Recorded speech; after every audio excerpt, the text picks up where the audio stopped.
జనవరి నెల 31వ తారీఖు శనివారము శని త్రయోదశి. ఈ శని త్రయోదశి సంవత్సరంలో ఒకసారి రెండుసార్లు మాత్రమే వస్తుంది.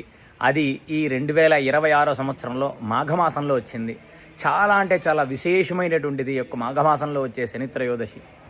ఈ శని త్రయోదశి నాడు శనేశ్వరుని ఎవరైతే పూజ చేస్తారో వారికి శనేశ్వరుడు అత్యంత యోగాన్ని ఇస్తాడనమాట. నవగ్రహాల్లో అత్యంత యోగాన్ని ఇచ్చేటువంటి గ్రహము ఆ యొక్క శనేశ్వర గ్రహం. ముఖ్యంగా సింహరాశి వారికి అష్టమ శని రూపంలో దోషకారకుడుగా ఉన్నాడు. ధనుస్సు రాశి వారికి అర్ధాష్టమ శని రూపంలో దోషకారకుడుగా ఉన్నాడు.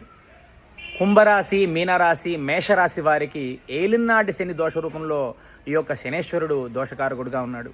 కావున ముఖ్యంగా ఈ రాశుల వాళ్ళు జాతకంలో ఆ శనేశ్వరుడు బాలేనటువంటి వారు, శనేశ్వరుడు మహర్దశల్లో ఇబ్బంది పడుతున్నట్టు వారు ముఖ్యంగా ఈ మాఘమాసంలో జనవరి నెల